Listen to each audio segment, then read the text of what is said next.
Selamat pagi, bertemu kembali di video tentang programming. Kali ini kita membahas programming di seputar pengembangan aplikasi Android sederhana dengan MIT Apps Inventor. Seperti pada video sebelumnya tentang pengembangan aplikasi sederhana dengan menggunakan Java, saya membahas bagaimana kita mengembangkan aplikasi dengan komponen-komponen UI komponen di Android, yang salah satunya adalah radio group yang terdiri dari beberapa radio button. MIT Apps Inventor sebagai salah satu framework pengembangan aplikasi Android memungkinkan kita mengembangkan aplikasi Android tanpa perlu melakukan coding secara tekstual, namun bisa melakukan programming dengan teknik visual programming. Sayangnya, di MIT Apps Inventor sampai saat ini belum ada komponen radio button. Sehingga apabila kita mau mengembangkan aplikasi yang memuat beberapa komponen radio button dalam satu grup radio group, kita akan mengalami kesulitan. Namun di MIT Apps Inventor di sini ada komponen yang mirip dengan komponen radio button, yaitu komponen checkbox. Saya akan menunjukkan bagaimana kita membuat komponen checkbox dirubah perilakunya sebagai radio button. Kita mulai dengan meng-create project. Saya kasih nama projectnya Apps Inventor 2 sederhana, ya.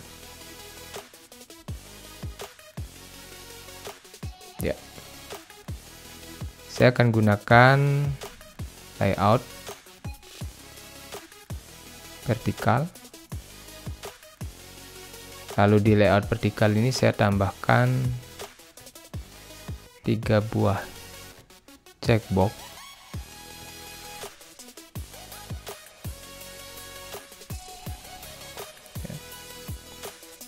Kemudian checkbox 1 saya kasih nama CK1.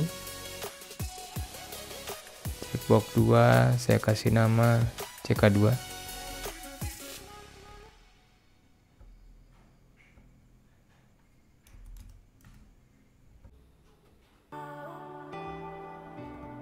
Teksnya 1.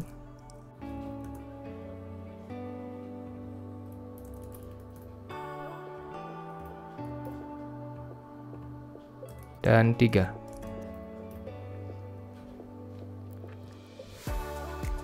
Sebelum itu akan saya tunjukkan bagaimana kita menguji aplikasi ini. Saya mengujinya dengan menggunakan AI Companion di perangkat handphone saya.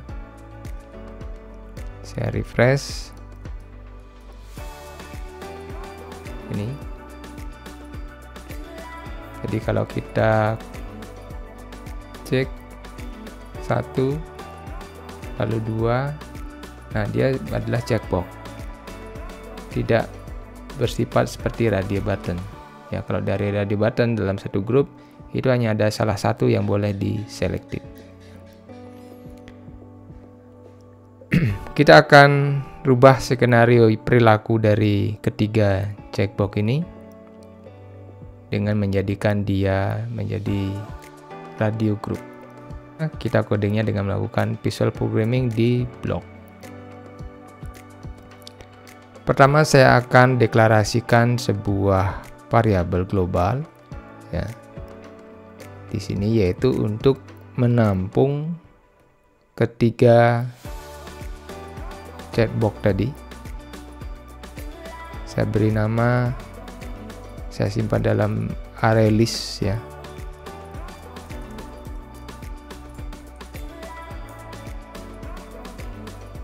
Dia berupa list.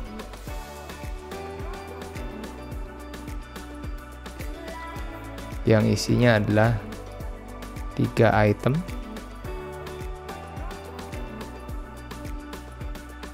Di mana item itu adalah checkbox ini, ya.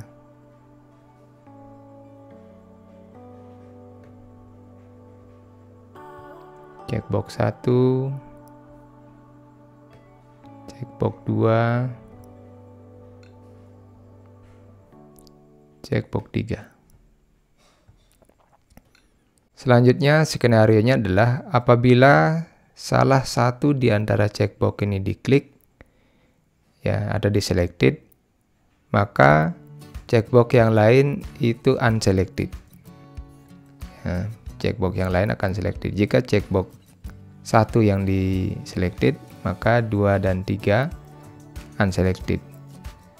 Apabila berikutnya yang dicek adalah checkbox 2, maka yang 1 tadi yang sudah selected menjadi unselected. Jadi hanya ada 1 saja yang selected. Nah, untuk itu saya akan gunakan komponen, ya, dari checkbox. Ya, kita di sini ada beberapa rutin dari checkbox. Jadi saya gunakan ini. Apabila salah satu, ya, salah satu di antara ini mengalami perubahan dari unselected menjadi selected, ya. Kalau misalnya begini, ya, kalau checkbox 1 tadinya selected, kemudian kita klik checkbox 2, maka checkbox 2 menjadi selected. Nah, kita kan mau mendeteksi bahwa apabila ada yang berubah, nah, yang berubah kan checkbox 2 sekarang, ya. Maka skenarionya kan checkbox 1 kita unselected.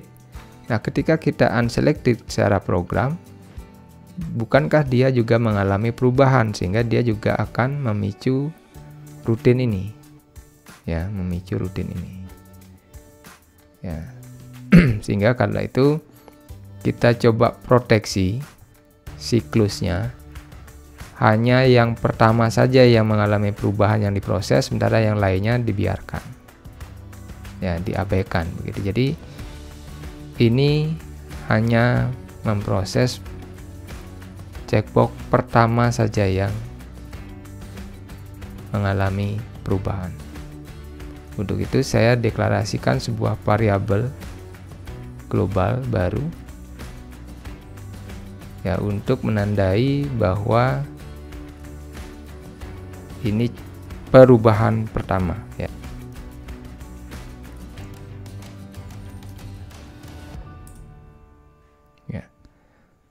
Di mana nilainya adalah boolean, ya. Jadi begitu ada salah satu checkbox berubah, dia nilainya akan kita set true dan itu diselesaikan, sementara yang lainnya itu adalah diabaikan, gitu, ya. Nah, kita mulai, yaitu dengan pertama kita cek, ya, apakah start chain-nya ini posisinya sedang false. Jadi kalau false kita berarti mulai, ya, ini yang pertama. Kita cek apakah, ya, start change di sini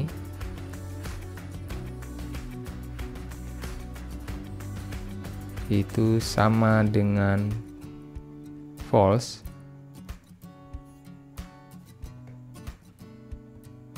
Kalau iya, berarti ini adalah eksekusi pertama, ya, eksekusi pertama. Kemudian kita set nilainya menjadi true dulu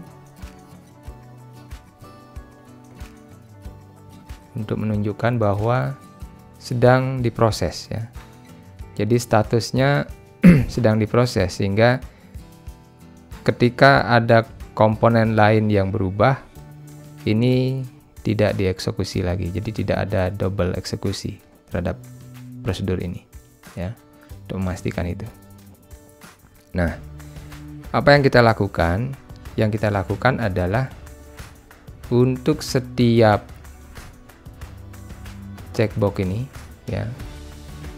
Jadi kalau sebelumnya checkbox 1 yang selected, kemudian saat ini misalnya adalah checkbox 2 yang selected, maka amannya kita reset dulu. Semuanya kita set unselected dan hanya yang diselected nanti yang dicek saja. Untuk itu saya buatkan prosedur untuk mereset. Ya, mereset. Reset checkbox, yaitu semua checkbox itu saya set menjadi unselected, ya. Jadi semua yang ada di list ini semua yang ada di list, jadi kita gunakan for each ini. Nah, untuk setiap item di list, ya, untuk setiap item di list ini, ya, jadi checkbox 1, checkbox 2 dan checkbox 3 itu kita set unselected, ya. Kita set unselected.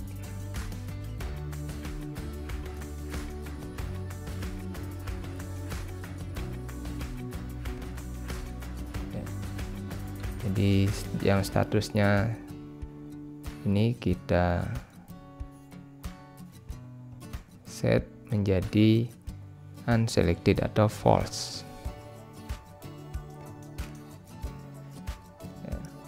Nah, jadi ini untuk mereset semua checkbox, ya, checkbox 1, 2, 3 itu akan di reset. Nah, ini kita panggil. Nah, ini kita panggil. Jadi di awal dieksekusi, maka di reset dulu semuanya, ya, di reset dulu semuanya menjadi tidak terpilih. Kemudian yang diselected adalah yang diklik saja, yang diklik. Jadi yang memicu ini ya, komponen yang memicu ini, itu saja yang selected. Jadi kita bandingkan lagi dengan menggunakan for each. Nah, kan semuanya sudah di reset nih, ya. Jadi kalau for each dari ini, ya, jadi untuk setiap ini dicek satu-satu apakah yang memanggil prosedur ini. Nah, kalau iya berarti dia yang selected, ya. Jadi jika item ini adalah yang memanggil, jika item di salah satu di antara ini adalah sama dengan, ya, jadi kita gunakan if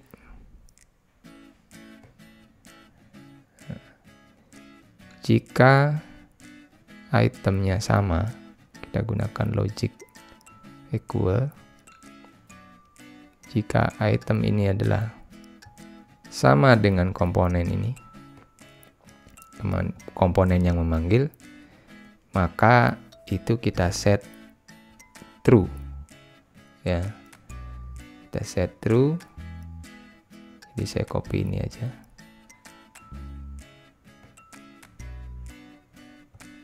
Nah, ini, ya, apabila itemnya ini adalah sama, maka kita set true, gitu, ya. Kemudian kalau sudah selesai,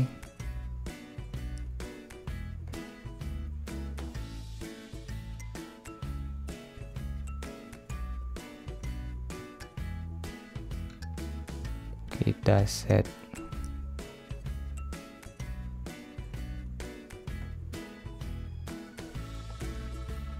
false, ya. Nah, kita coba.